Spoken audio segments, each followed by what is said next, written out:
le të flasin të ditën këta, Enver Hoxha shpëtoi Kosovën. Sepse në 5 tetor të vitit 44, Enver Hoxha urdhoi të kalojnë forcat tona për çlirin e Kosovës. Dhe është çliruar Kosova në 16 tetor, 16 nëntor të vitit 1944, një ditë para se çliroi Tirana. U çlirua Kosova nga forcat në 2 divizionet partizane dhe disa forca shqiptare dhe disa reparti të tjera të ushtrisë shqiptare të Jugosllavisë dhe të Kosovës. Pra, dhe neve këtë e kemi Enver Hoxha është tradhtar. Ai çliroi, mendoi vetëm për komik. Çliroi Kosovën para kohë, pse? Se e dinte kartën e Atlantikut. Prandaj Enver Hoxha nuk e miratoi dhe marrëveshjen e Mukjes. Se ata në pikë me vete thanë, të luftojmë deri në bashkim me Kosovën. Mirë, po karta e Atlantikut thoshte nuk do njohim asnjë ndryshim kufish. Këtë kufi e kishte prishur Italia. Kupton? Dhe pra nuk e di se ndoqet një emision kur ishte ftuar një ambasador i rëndësishëm për shqiptarët, siç është zoti Roland Bimo, dhe ai foli për një fakt të pa thënë, le të themi, deri më tani. Ai foli për mosfirmosjen e Hoxhës, Enver Hoxhës në Helsinki, pikërisht për Kosovën, duke lidhur gjithmonë me Kosovën. Po, për 74. Enver Hoxha nuk pranoi të vende në Helsinki, se ishte për të mos ndryshuar kufijt. Dhe prandaj zbajti, jo, ne do të ndryshojmë se kemi çliruar vetë Kosovën, ata kur neve sepse po të ketë çliruar Kosova. Nga forma ushtria e kuqe, jo nga ne, Kosova s'do ekzistonte më. Dhe ndërkohë thoshte gjithashtu shpreh zoti Bimo, Kosova kurrë nuk ka qenë një vend që i përket Serbisë juridikisht, por asnjëherë Perandoria Osmane nuk e lëshoi Kosovën. Shiko. Beogradi u çlirua nga ushtria e kuqe në 20 tetor të vitit 44. Ne e çliruam Kosovën në 16, në 4 ditë përpara, 20 nëntor. Po kuptoni 16 nëntor. Pra, të kishte hyrë ushtria e kuqe deri në Kosovë, nuk do kishte më Kosovë. Pra futja e shqiptarëve shpëtoi Kosovën. Po qëllimisht e bëri simbolikisht. Qëllimisht e bëri se ai sepse ai e dinte kush që karta e Atlantikut. Me atë kartë e Atlantikut e kundërshtoi dhe marrëveshjen e Mukjes. Prandaj e përjashtoi nga partia atë doktorin Dëshicën, i merr Dëshicën, që pse në shkroi atë marrëveshje. Dhe aq më keq që në atë marrëveshje ata kryuan një komitet, dhe këtë komitet von Hasan Dostin, ministrin e drejtësisë qeverisë koalicioniste. Në fakt, e gjithë historia duhet ritreguar nga historianët, duke ndaluar moment me moment, po me një lloj neutraliteti. Pa pasione, pa partjake. Partjake sidomos pa parë. Kjo është shumë e rëndësishme, sepse në atë sistem, që ishte diktaturë e proletariatit, njerëz kanë vuajtur, njerëz... Jo, më si s'kanë vuajtur. Në ta kam kundërshtuar dhe njërë tjetër. Ma ke kundërshtuar, po unë... Dëgjoni. Që kanë vuajtur, se janë dëshmi tani. Jemi i vetmi shtet në Ballkan dhe në Evropë që jemi çliruar vetëm me forcat tona në luftën kundër fashizmit. I vetmi. Jo, po flasë për ndërtimin e... Jo, drejtimin. Jemi i vetmi shtet që kemi pësuar 7.3% të humbjeve të popullsisë. 80.300 shqiptarë të vrarë. Në këta janë bërë 28.000 dëshmorët. Dhe shteti që ka pësuar më shumë humbje në Ballkan është Greqia 6.5%, jo 7.3% sa Shqipëria. Pra, dhe dyta, na 2.650 fshatra, 1.800 fshatra i që rrëfshuar. Po, për fat kemi pasur këtu të ftuar ish partizani, njerëz që kanë dëshmuar luftën dhe kanë treguar, dhe kjo është jam duke thënë që historia duhet treguar pa politizim dhe pa mua më dhëm, po duhet ta them. Kjo është historia. Kjo është një gjë që ne duhet ta mësojmë pak më shumë nga të huajt, këtë largimin. Por ndërkohë, i rikthehemi me njerëz të Bukoshi se kam nevojë të rikthehem. Ju përmendët shumë emra, të cilët historia e ka dënuar në mënyra të ndryshme, po një prej arsyeve është dhe kjo, që shqiptari flet keq për shqiptarin kur është gjallë. Kur ikën, pastaj ne të nderojmë. Vdis pa të dua. Vdis pa të dua.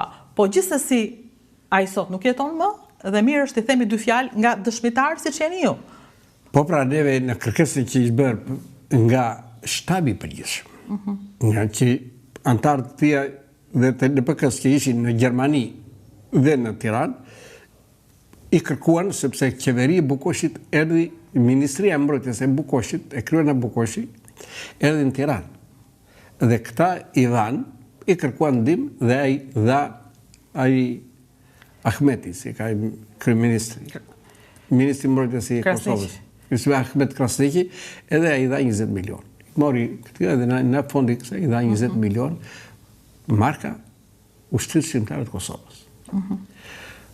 Mirë po, mos harrojmë një gjë. Pse nuk u afruan kur Bukoshin më pas, nuk e vënë asnjë pozicion, nuk e mbajtën larg? Sepse dhe ata patën luftë me zvetit e LDK-ja.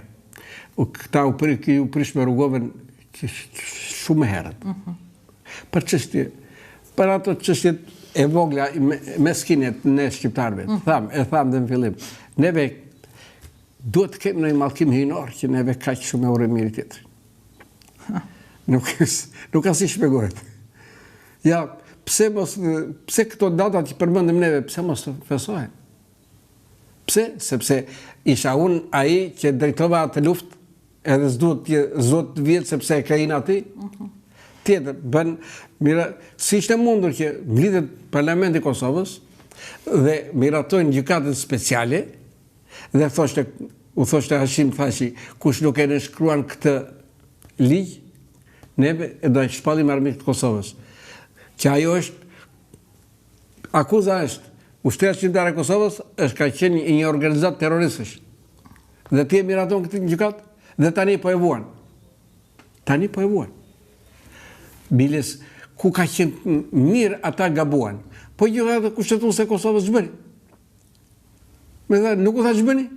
Gjithë këta juristë. Si s'reagoi njeri? Pra, ne kënaqemi që të dënojnë këtia. Dhe prandaj atë duan që qëllimi cili ishte kësaj gjykate, që e kanë kuptuar me vonesë këta që kanë vajtë atje. Qëllimi cili është që është lufta shqiptare e Kosovës dhe që është luftë civile. Dhe duke qenë luftë civile, ti kthehet Kosova prapë Serbisë. Ky është kryesorja e kryesorëve të hapjes së asaj gjykate. E bën vetë shqiptar. Sepse bën dhe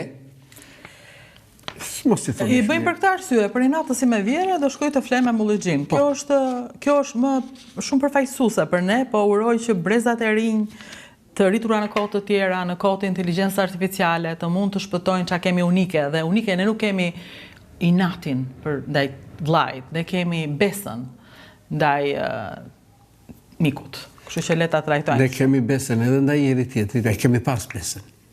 Le të rikthehemi disa gjërave që jemi vetëm një popull që kemi histori kuvëndesh. Pa. Në çdo fshat, beslidhje.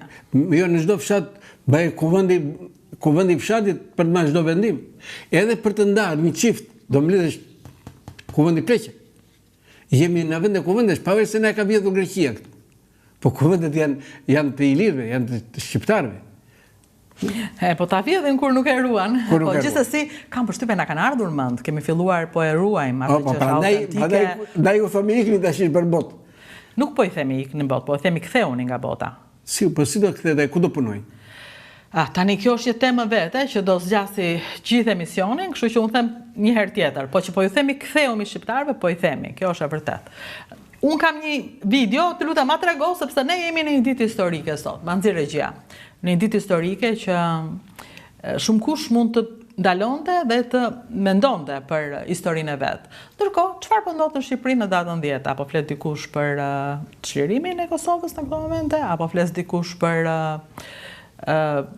Fanolin, Revolucionin Demokratik, apo flet dikush për beslidhjen e Prizrenit, apo ma jep videon të shohim për çfarë po flasin sot. Paraqitje ku vetëm firmos para agentëve të Byros Kombëtare të Hetimit, kjo është çështje e cila është regjistruar nga prokurori i SPAK-it, që protestojnë nga ndalë të shikon edhe disa pançasta. Keni një koment? Paraqitur nga disa qytetarë, të cilët protestojnë pranë SPAK-it. Kjo ishte. Ja për çfarë po flitet sot në Shqipëri. Ky është lajmi kryesor. Berisha në SPAK. Berisha në SPAK. Kjo është fatkeqësi kombëtare. Sepse është ajo që thash. Mesatarisht, ky Instituti Statistikave joni ka dhënë njëherë një shifër. Mesatarisht 38 shqiptarë në ditë kërkojnë largim. 38 shqiptarë në ditë dhe kërkojnë Azil politik. Azil politik Azil. kërkon njeri, se s'ta jep njeri dhe duash. Emigracion që kjo, pra, për të ikur. Pra, nuk bëhet Shqipëria duke ikë shqiptar. Nuk bëhet Shqipëria me konferenca. Ku është ekonomia? Ku janë hekurudhëm? Ku është transporti kurudhor, që kushton me lirë? Po vjen. Se i prishin? Po vjen, pse u prish? Po pse si ndërtojnë? Pse si nxorën para përgjegjësisë këta që i prishin gjithë këtë ekonomi? Kjo është një pyetje e drejtë. Pse nuk i nxorën para përgjegjësisë, ata që e prishën? Po na thanë që do i çojnë për skrap se nuk na duan. Se na mbron ato. Na mbron ato. Po si do na mbrojnë ato? Ja, nesër se një dy thonë Rusia do sulmoj Në Evropë. këtë 5 vjeçar, thonë do sulmoj.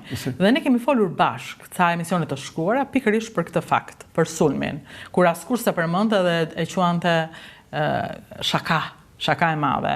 Ju keni folur për këtë dhe keni thënë që po. Zelenski thashë është tradhtari i popullit të tij. Nëse atë ta shohim në fund. Po. Por ju keni thënë që po mund të sulmoj dhe ti s'ke çfarë bën fare se NATO nuk është aty kur ty të vjen një raketë dhe të. Po ne s'kemi se ne duhet të ruajmë, ne duhet të ruajmë neutralitetin. Se më befasemi, kam debatuar me disa shok të miq të mi në Kosovë, morë zotërin. Ç'kini që barazoni Rusin me Serbin. Nesër Rusia, në qoftë se vetë do vej problemi në OKB për të njëjtën Kosovën, me këtë që bëni juve, përdor në vetëm thotë s'jam dakord. Ç'fituat? Ruani me neutralitetin. Një ditë Ukraina, për stërvisnin dhe ushtarët e Ukrainës, stërvisnin dhe mburin e një stërvisni, kur Ukraina pati një kompani me ushtarë erdhi kundër ÇK-s në përkrah të Serbisë, i dha Maqedonisë 30 helikopterë luftare kundër ushtrisë shqiptare kombëtare, dhe thoni Ukraina, dhe i thash njerit, marrë si shpjegohet që edhe Rusia, edhe Serbia, Rusia e shpalli armik në saj. Tani dhe ju dhe Serbia keni armik të përbashkët Rusin. Ndërkohë, diçka tjetër po ndodh që është e rëndësishme. Gjermania ka ndryshuar drejtim, edhe në një farë mënyre po rikthen vëmendjen ndaj bunkerëve, po vë fonda për pastrimin e tyre. E ka në retorik politike, për të qëndruar në pushtet. Se ai kanë çelë Merci është gjyshi i tij që është një nga nazistët më të egër që ka pas kohën e Stalin, e kohën e Hitlerit. Dhe prandaj tani ai e mori pushtetin, nuk e mori pushtetin. Po pra, e kishte gjyshin, ai fitoi. Ai e drejton Gjermaninë dhe nuk po flet vetëm ai për luftë, po flet NATO. Të doli NATO thotë to 5 vjet do sulmohemi. NATO, jo NATO, Evropa, se Amerika jo. Prandaj jo qëllimi. NATO është Europa apo Amerika deri tani? Jo, është Amerika. NATO është Amerika. Sepse NATO-ja nuk grumullon nuk bën dot 50.000 ushtarë. Ti mbledhin tash ti dërgoj. Absolutisht. Kërkon ndihmën e Amerikës.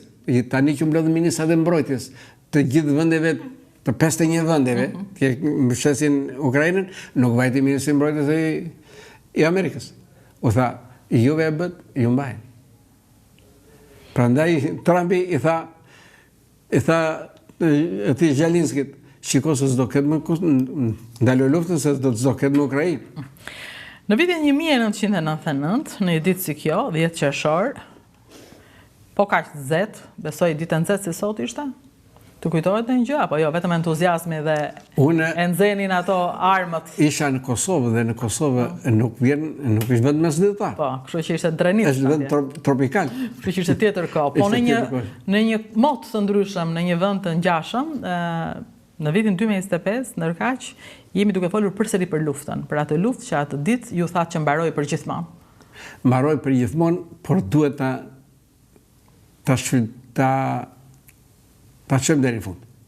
Cili është fundi? Bashkimi. Të thash dhe njëherë, Albrighti vuri pikë me vete, të bëhet 3 vjet pas si të miratohet, pas miratimit kësaj marrëveshje, të bëhet referendum për të vendosur Kosova, dhe neve bëjmë tradhti kombëtare. Juve s'u vjen mbar kur thonë fjala tradhti, por derisa nuk zbatohet dhe vjen presidenti Bushi e thotë, unë sot njoh Kosovën, në ç'bëni juve? Dhe në televizion vendit, pra, vurë çdo lloj emri, po unë emër shqiptarizmi nuk u vëda. Se të ka thënë, i më i madh i njerëzimit, bëj referendumin ti. Do bashkohu. Ne s'duam bashkohemi. Pse? Se ne shqiptarët bëjmë secili të pashan në fshatin e tij. Dhe ata që na kanë bashkuar, ata i urrejmë, ata shajmë më shumë, ata që na kanë bashkuar. Pra ne të mirë se duam të ligu. Kjo është fatkeqësi kombëtare.